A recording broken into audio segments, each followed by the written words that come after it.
Joined on the phone today by the one and only Seymour Stein, the man behind Sire Records. He's discovered everyone from the Ramones to Madonna. He's got a new book out called Siren Song, My Life in Music. Hey, Mr. Stein, how are you today? Doing fine. It's an honor to be speaking with you. Thank you so much. Thank you.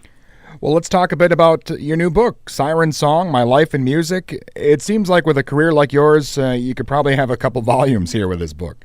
I believe one was enough. Well, I know you've been in the music business since, back in the late 50s. Not a lot of people have seen as much as you have in the business over the years. No, that's probably true. So was it tough to kind of, fit everything into one book? I mean, there's so many stories that you could tell. I could have rambled on a little more, but I think I got, I think I got, most of the main things in. But, Well, I got to ask you, I know early on you worked for King Records. I wanted to ask you what that experience was like. And that was the greatest experience. That's where I learned everything.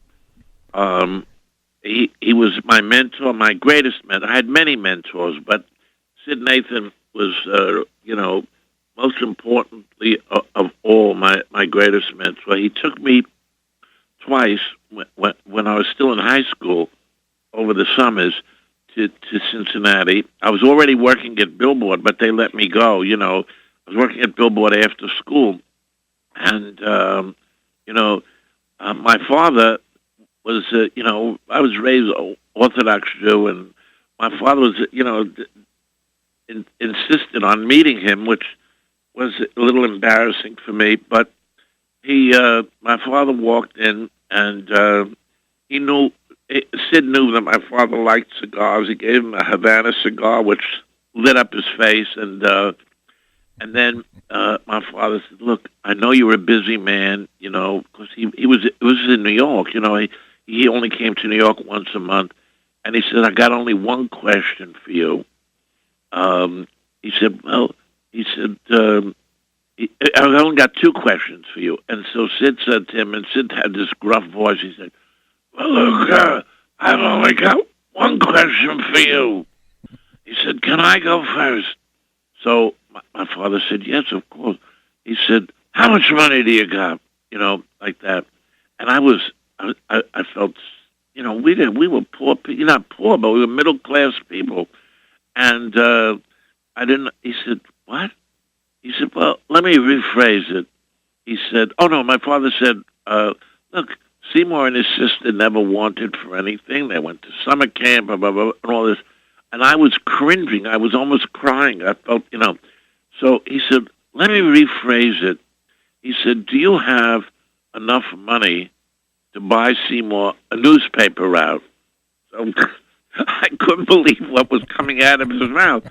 Because, I was like 15 or 16 by then, and my father said, "Newspaper route?" He said, "Seymour's got talent, He said, he doesn't need a newspaper route." He said, "Well, let me tell you something." He said, "Your boy has shellac in his veins," and shellac is what they used to make records out of. And I don't even know if my father understood that. He said, if he is not in the music business, he will amount to nothing. He said, and that's why I want to train him. And, and my father, I got home that night in April, and my mother and father were already packing my bags to go at the end of June to Cincinnati. So, Sid Nathan was the greatest influence I ever had in a great record company.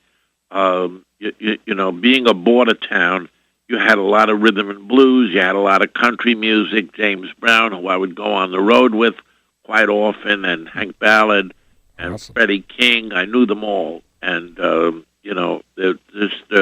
Henry Glover, who's probably one of the greatest producers and songwriters. They had an incredible team.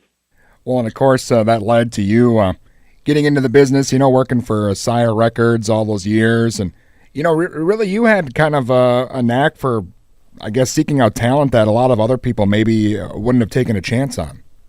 Well, I had to. I mean, if it was very, very mainstream, the majors were on it. And so I had to look at what the future was and, or what the future would be. And I was pretty lucky, with the Ramones and the Talking Heads and the Pretenders and, artists like that. And the only thing I missed a little bit, I let it slide by, was rap. But when I realized that I had let it slide by, for the first time ever, I did a little research. And I saw that all the big, hip-hop rap artists had come from east of the Mississippi. So I was looking on the West Coast. That's where I found Ice-T. And, he knew I had no other artists like that on the label. And so he confronted me. He said, "What do you know about my music?" He said, I said, "Well, I'm a little late getting in. I have to apologize, but I love what I've heard of your music."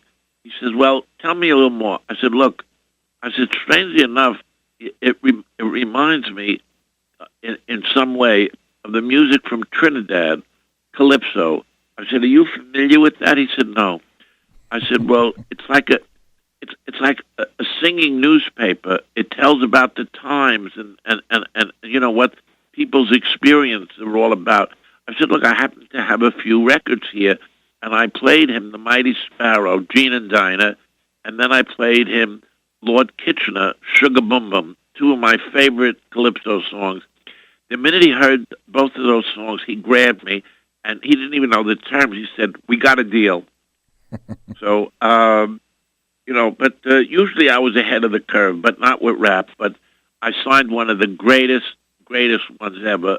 Ice-T, still a dear friend of mine, and, I'm very happy to say that. Excellent, yeah. And again, the book looks great. Siren Song, My Life in Music. Again, I'm a huge fan. I wish we had some more time. I know we could I wish we did, too. Great music town. You had a great label there, Soma Records.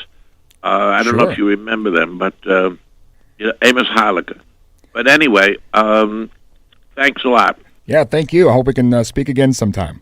I hope so. All right. Bye. Thank you. Bye-bye. And again, that was the one and only Seymour Stein from Sire Records, and his new book, Siren Song, My Life in Music, is available now.